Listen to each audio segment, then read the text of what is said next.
Good evening. Good to see you here. And we're going to dig into the Bible tonight and take a trip back in history, going way back into the conquest time when we're moving into the Promised Land. We're in the book of Ruth tonight. Book of Ruth.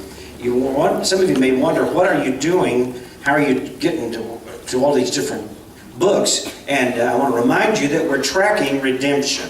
We started with Eve, and we're in the Garden of Eden, and we're tracking redemption all the way down through to Jesus. And we're now in the book of Ruth today.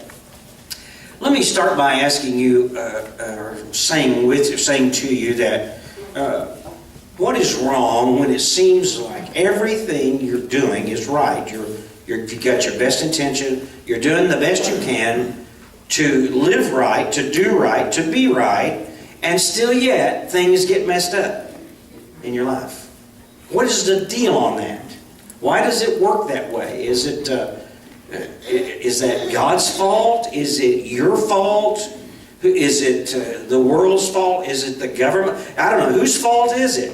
When you're doing the best you know how to do, and still things sometimes kind of go sideways. Well, you're a cheerful giver, and you carefully give a tithe of all your income, and still sometimes you run short of money. How do you explain that? You're a good neighbor, and you help out when people need some help, and when people are there, you reach out to them. You're a good neighbor, but even though you do that, you can't seem to catch a break. How do you explain that? What's up with that?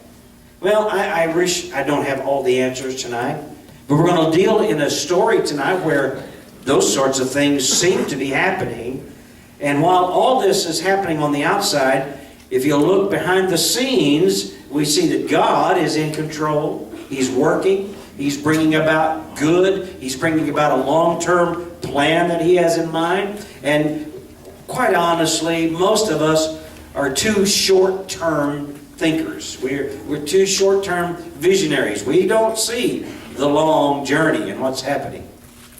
Now, in a world of cause and effect, sometimes you're the cause, right? And sometimes you're just the effect, but sometimes one or the other. So no matter what it seems, listen very carefully, no matter what it seems in your life, you need to hold on to this one fact. God is good all the time. All the time.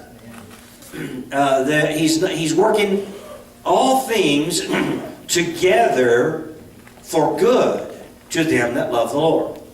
Now let me say that again, because there's a lot of different translations of that, and I've done exhaustive work in that very statement, and I want to say it like this, because this is how it is most accurately said. In all things, God works together for good to them that love the Lord.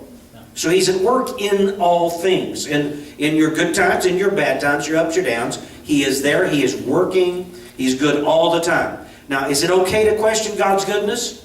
Well, I hope, because we all do it from time to time. It's okay to question God's goodness, but it's a dangerous thing to lose faith in His guiding hand. It's a dangerous thing to lose faith. Hold on. It's okay to question.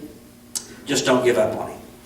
Let me run you now 21 generations from Eve. We're going to pick up 21 generations from Eve and run to 31 generations from Eve. Just listen. Abraham, Isaac, Jacob, Judah, Perez, Esrom, Aram, Aminadab, Nason, Salmon, Rahab, we talked about her just recently, Boaz, and now tonight, Ruth. We're going to look tonight at these people called Boaz and Ruth. The story of redemption flows right through their lives, right through their bloodstreams, right on down to Jesus Christ Himself. I want to read you a verse. This will not be where I'm going to preach from, but I cannot go through the book of Judges without reading this text for you. I just don't want to skip it. I know this is not necessarily in the bloodline story, but I want tonight for you to read it. I want you to hear this, because it is an indictment upon the nation of Israel, Judah and Israel, the children of Israel. It was an indictment on them for a period of time that they went through. But it is also, it describes, I think, modern America today. I think it's describing, I hope the pendulum is swinging. I hope it's going to swing back. Something tells me we are going to swing back to more conservatism, to more Bible believing. I just pray that we do. There's so many people praying that we swing back. But without all the sermon, let me go back now and read you the last words from the book of Judges. It should be burned in everybody's heart. You should have it circled and underlined it, whatever, because these are the last things said in the book of Judges. Judges 21:24.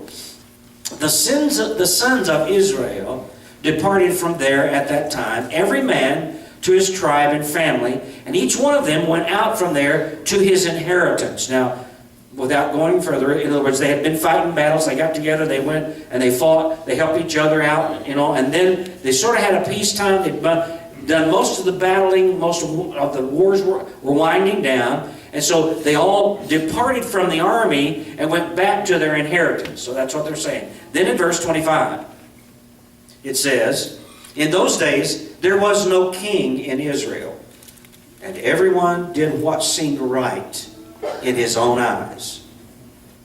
And everyone did what seemed right in his own eyes. Folks, that is a dangerous way to live. That's a dangerous way to raise a family. That's a dangerous thing. It's a terrible way to lead a church. It's a tragic way for a whole nation to try to live and do what it needs to do. You see, it was everybody was doing their own thing. They weren't regarding God or His leadership. They were just doing what they felt like needed to be done. Now, it'd be a good idea to leave. It would not be a good idea to leave Judges without looking at that, but we need to see what's going on in our world. I think that's part of the problem. The sons of Israel lost focus on the other tribes. They got selfish, and they turned their intention, they turned their thoughts inwardly. Now let's move on to Ruth. Now, we need to talk and answer. I don't know how to approach this story. It is so beautiful. I don't want to just tell it. I want to preach to you, and it will. But I want you to, let's ask a question. First of all, why did Ruth leave the promised land? Well, it's an interesting story. Ruth was not in the promised land. All right. In the days of Judges, there was a famine in the land. In the days when the judges ruled, there was a famine in the land. Do you think it had anything to do with the fact that everyone was doing what seemed right in their own eyes? That God sent a famine in the land? I suspect there is a connection. I suspect there is a 1 + 1 = 2 in this concept that God was going to bring His kind of judgment on a group of people who just did what seemed right in their own eyes, and God didn't want to leave them in that situation. Let me just stop a moment and talk about the judgment of God. God's judgment is never punitive, or it's never out of anger. It's never small or mean. God's judgment is always redemptive and always kind. He always does the hard thing to bring us back to the place we need to be. He's always redemptive in that regard. But He's not just mad. He's not just angry because we're not doing what He wants. He knows we need to, because it'll bless us when we do. So I suspect there is a connection.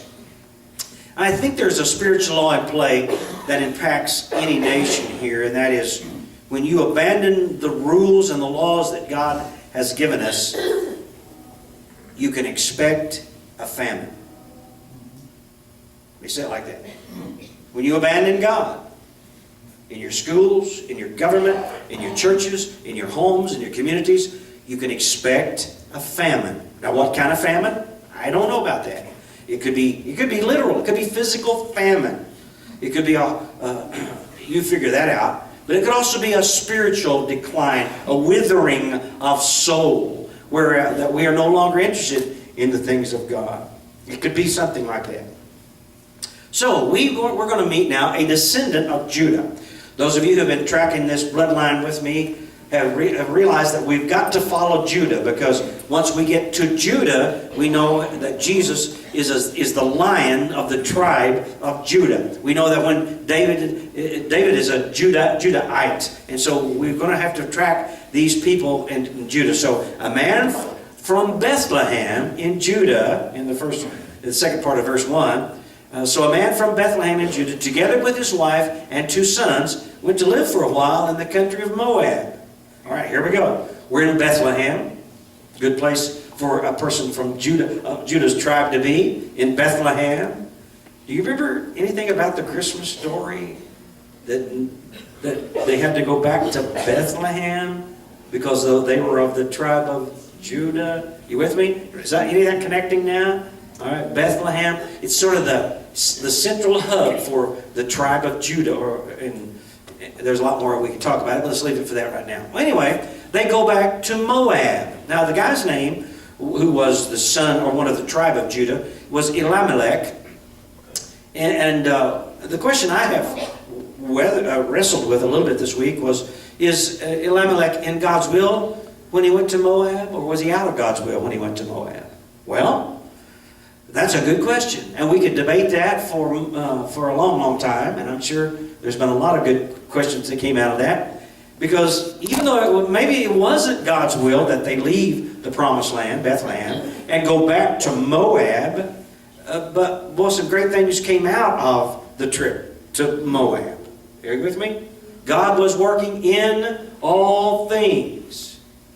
In all things, He was working together for good to them that love the Lord. So Elimelech went there, but he found Ruth, and she became a part of the tribe of Judah and was in the bloodline that eventually brought the Messiah. Moab was the land that Joshua came through that was so unkind to the children of Israel when they were coming to the promised land. They wouldn't let them pass. They told them not to come, and they fought against them. They called in people to fight, to curse them and all that. There was giants there in Moab at that time. Shihon and Og were there, and they fought against them. Moab is where Balaam's donkey spoke. We talked about that. So what do you do when living conditions become too difficult? Well, Elimelech had to make a decision. He had to decide, what am I going to do? Because I got to feed my family. I don't want my family to starve. So here in Bethlehem, things are really, really hard. So we're going to do something. First of all, here's what let me just bring this to you today. What do you do? What do I do when things get very difficult? When resources seem few and time seems short and whatever. What do we do when things become difficult? Well, first of all, we can trust God to supply our needs. We can trust God. We can stand in faith. We can believe that God will get us through this. We can stand and hold hand in hand with the King of Kings and walk through the valley, whatever it is, with the Lord. We can do that. Or number 2, we can leave our condition and look for other ways to meet our needs. We have those 2 choices. You can try to find Him on your own, or you can trust God. In this case today, Elimelech, he took it into his own hand and went out of the promised land. But did God forget him when he did that? No. Did God abandon him when he did that? No. God used that to bring about His greater purposes. Now, there are people today that I read about on a weekly basis that are leaving the United States. They are moving out. There's so many people from America moving into Canada now, and lots of different places, Australia, and the Solomon Islands. And all the time I read about people that are abandoning America because they don't want to be here. They've given up on it. And some invest in riches. Some look for prepping for safety. Some invest in guns and gold, and they trust these to keep them safe. I'm going to suggest to you that anytime we trust in anything other than God, we're like this descendant of Judah, Elimelech. We have left the promised land. Folks, stay in the promised land. Hold on to the Lord. Now He may prompt some of you to leave. He may say, no, I need you to go here. I've got family members that God has called to Europe and other places to go and preach the gospel. And we've wanted to advise God often on His bad choice. But you have to trust God in those areas. So let's meet the players in the story today. This is verse 2, if you want to stay with us in the Bible. We're going to meet these people. The man's name was Elimelech. His wife's name was Naomi. And the names of his two sons were Mahlon and Chilion. They were Ephrathites from Bethlehem, Judah. And they went to Moab and lived there. I'm going to tell you what their names mean. Interesting, because you need to know. It helps you understand this story. Elimelech means this: God is my king. Eli is the word for God. Melech is the word for king. Elimelech. Elimelech. God is my king. Now let's meet Naomi. Her name means pleasantness, sweetness, kindness. She's, that's the kind of lady you'd like to have as a neighbor, or hopefully as a wife. I mean, this is the kind of person you want to be around. She was pleasant. She was nice. She was whatever. Now let's meet their sons, because God is my king and pleasant have two sons, and boy, these guys, one of them was sickly and one of them was failing. That's their names. Sickly and failing. Hey kids, don't call your kids that name, all right? You young people, if you're going to have babies, don't name them sickly and failing. Give them a chance. Anyway, Mahlon means sickly, and Chilion means failing. I'm sure it was failing health. Anyway, they sure stuck a handle on them, didn't they? Wow. So let's look at these a study of the Ephrathites. It's a very interesting study. I encourage you to do that. This is a Bible challenge for you. Do some research on the town of Ephrathah, or the people that were Ephrathites. Read on that. It's the same as Bethlehem, but it's an older connection. It's got to be interesting for you. In essence, these Ephrathites were a clan within the tribe of Judah. All right? They were probably, some of the best resources are saying, they were probably black-skinned in the tribe of Judah. They were black-skinned, colored. This tribe may have been the descendants of Caleb and a Canaanite woman. We don't know for sure. But the name Ephrathah is another name for Bethlehem. And I remember that word popping out in the Christmas story. It's kind of like a throwaway word. If you go back and read it, you'll hear that word Ephrathah. Once in a while it's thrown in that. But it's just another term for the town of Bethlehem. But it's a lot deeper than that. I challenge you to dig into it. Now, while they're in Moab, a lot happens to this family. They're over there in Moab, across the Dead Sea. Bethlehem is on the Mediterranean side of the mountain range. They have to go down through, descend about 1,000, 1,500 feet down to the Dead Sea. They cross the Jordan to the east of the top of, if you got a Bible, maps, you can look at it. They cross the Dead Sea just on the Jordan above the Dead Sea, and then they go into the land of Moab. And that's where they went to during this famine for food. Now, let's read verse 3. Now, Elimelech, Naomi's husband, died. Oh, things are changing here. And she was left with her two sons. Okay, where were they when he died? Moab. They were not in Bethlehem any longer. They had left, crossed the Jordan River, gone over into Moab, and in time, we don't know how long, in a certain amount of time, Elimelech dies. And she's left with two sons. Verse 4. The boys, they married Moabite women, one named Orpah and the other Ruth. Just interesting. You've heard of Oprah? You might have heard of Oprah. Her mother misspelled Orpah. Literally, I heard her say it. And her mother misspelled Orpah and called her Oprah. But that didn't cost you anything extra. They married Moabite women, one named Orpah and the other Ruth, after they had lived there about 10 years. Okay, so both Mahlon and Chilion also died. Well, sick and failing, finally died. Like they put on a tombstone. I told you I was sick. And Naomi was left without her two sons and her husband. Well, you can understand how difficult things had become for these folks over there. Strange country, no husband, no sons, nobody to take care of her, nobody to help her. And women in that culture were very, very helpless and in very great danger as well. So let's go back and find out what the Moabite girls, what their names mean. Orpah means gazelle, or stiff-necked. Kind of, you can see a gazelle has that rigid necks, gazelle. Ruth means companion, friend, a vision of beauty. Ruth is a word that is used by Hebrew parents to describe their children. It's every baby every little girl would be called Ruth. Oh, that's a pretty little Ruth. It was kind of a baby name. I couldn't think of an English correlated word. I couldn't think of one.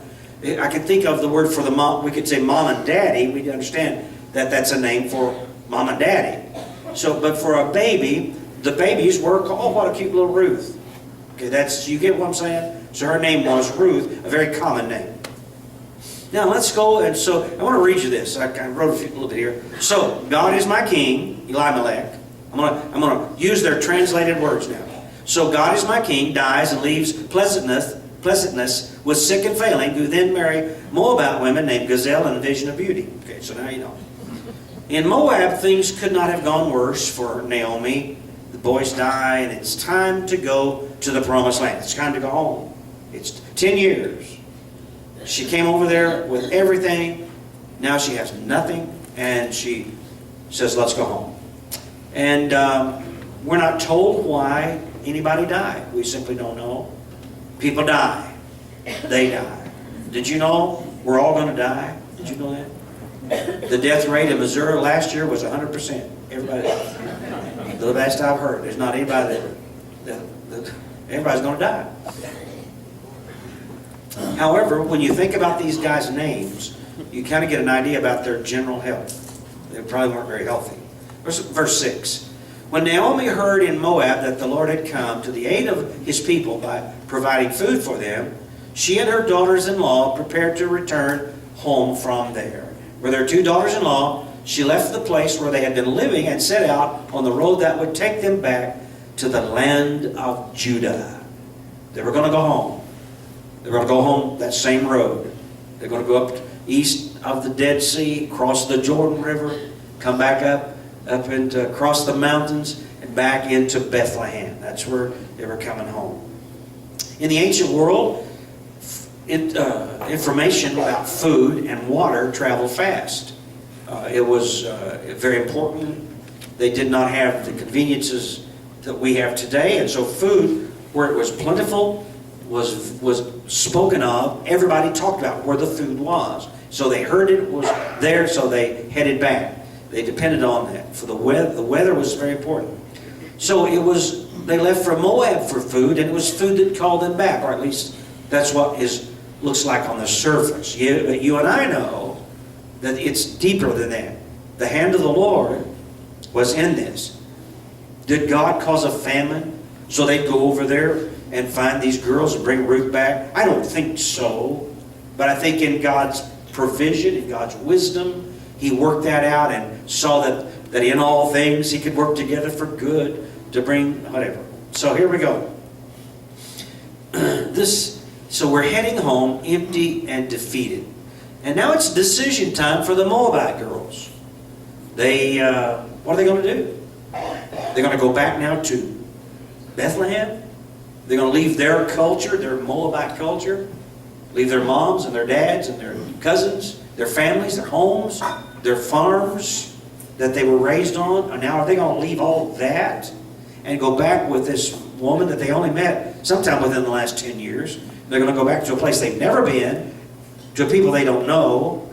What are they going to do? Let's read verse 8. Then Naomi said to her 2 daughters-in-law, "Go back, each of you, to your mother's home. Go home. May the Lord show you kindness, as you have shown kindness to your dead husbands and to me.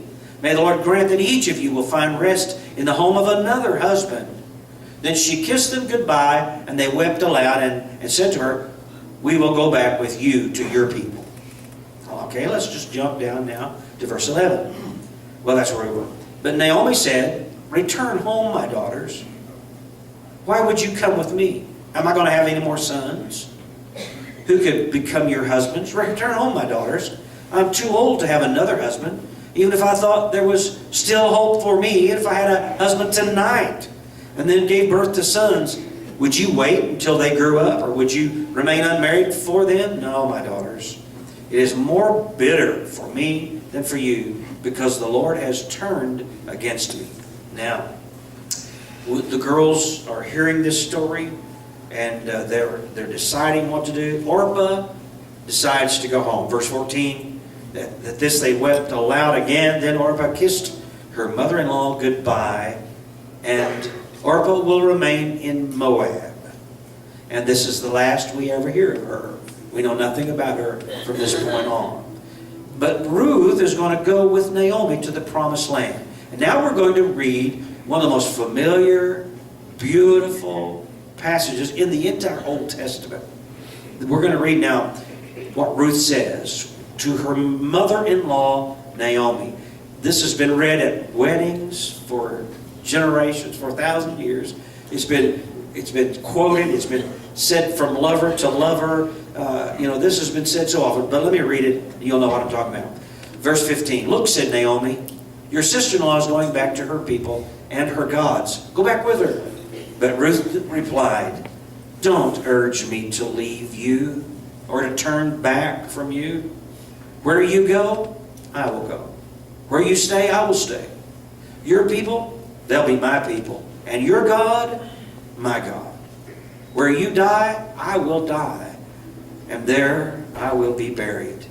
May the Lord deal with me, be it ever so severely, if even death separates you and me. And when Naomi realized that Ruth was determined to go with her, she stopped urging her.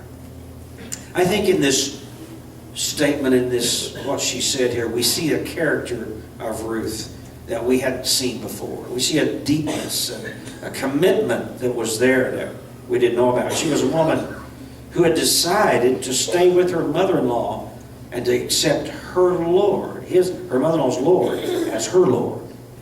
I think it's at that moment we see that this sweet lady, Ruth, became a believer in Jehovah God. I think she made a commitment. She stood, your God's going to be my God. Where I die, where you die, I'm going to die. Where you're going to be buried, I'm going to be buried. She was thinking about eternity. And I think she trusted the Lord there at that very moment. She didn't want to be a Moabite anymore. She wanted to be a member of the tribe of Judah. Now, she didn't have any idea what that decision would mean for you and I today. She didn't know what she was saying at that point. Nobody knows what our decisions mean, but she didn't. Verse 19. So the two women went on until they came to Bethlehem. When they arrived in Bethlehem, the whole town was stirred because of them, and the women exclaimed, can this be Naomi? Well, the big news, she's in town. People weren't sure it was Naomi. Why were they not sure? Because, she didn't look like she did when she left. She left pleasant, and she came home haggard, I'm sure, and weak and needy. You see, she was pleasant when she left. And by her own words, she was bitter when she returned. She left pleasant, she returned bitter. That's her words, and I'll let you see that in just a moment. Life had kicked her in the teeth. Let me say to you tonight, when these bad things happen to us, we get to make a choice. We can get to be better or we can get bitter. We get to make choices. How are we going to do our life? She said in verse 20, don't call me Naomi. Don't call me pleasantness. Don't call me that. Don't call me, lovely pleasantness. Call me Mara, bitter. Because the Almighty has made my life very bitter. I went away full, but the Lord has brought me back empty. Why call me Naomi, pleasantness? The Lord has afflicted me. The Almighty has brought misfortune upon me. Now, Naomi didn't have any problem blaming God, did she? Now, I want you to notice something here. This is interesting to me. She blamed her misfortune on the Almighty, the El Shaddai. And then she talks about how the El Shaddai has brought this misfortune on me, but the Lord has brought me back. You get the difference? Now, if you'd been here with us for a long time in this study, you would understand what we're saying here. The Lord wanted Moses to know him in an intimate, personal family relationship. And she said, well, God just made it right. But the Lord has. She wasn't talking about two different gods, but she was commenting and testifying to the fact that God loved her and brought her back. See, God doesn't want to be known as Lord or boss. He wants to be known as friend or brother. So, 22. So Naomi returned from Moab, accompanied by Ruth the Moabite, her daughter-in-law, arriving in Bethlehem as the barley harvest was beginning. And everybody, that may mean nothing to you, but that means everything to the rest of the story. As the barley harvest was about to begin, they arrived in Bethlehem. Now, Sunday morning, we're going to pick up at the barley harvest. And we're going to look and see how she meets Boaz. We're going to talk about that, how they get together, and how then one day they marry, etc., etc. So let me wind this up and I'll be done. God loves you. You may not think He does, but God loves you, and He's got a wonderful plan for your life. Things may not be going well at the time. You may be at an unpleasant time. You may be thinking about becoming Mara, bitter. You may be going through a difficult time. But God is there. He has a plan for your life, and He loves you. Sometimes, as odd as it sounds, there can be a famine in the land of milk and honey. Think about that. A famine in the land of milk and honey. That's what happened here. In the land of abundance, in the middle of everything, there could be a famine. And I suspect that some of you have at times been sitting around where things were going so well for others, and you're blessed, you're healthy, you're happy, but you just feel empty. And you feel, I don't know, left out. The devil has sold you a bill of goods and made you think that something's wrong or whatever. And in the land of milk and honey, saved, born again, baptized, going to a church somewhere, involved, reading your Bible, but sometimes it feels like there's a famine going on. When that happens, what do? First of all, be sure you're doing what seems right to God and not just right to you. You with me? Make sure you're following the Lord, and not like the judges who did everything that seemed right in their own eyes. Make sure you're following God's plan, not just your plan. Go back to the Lord and figure this out. Number 2, make sure your trust is in the Lord and not in material things. Don't pile it up in material things and think that will ever give you joy and peace. It will never do it. And the third thing is, if you've walked out of the promised land, if you've gone to Moab for a good reason or a bad reason, come on back to Bethlehem. Come on back. Come on back home. Move back in. If you're confused at how things are currently working out in your life, remember God may be looking for another Ruth to bring out of your troubles. How about that?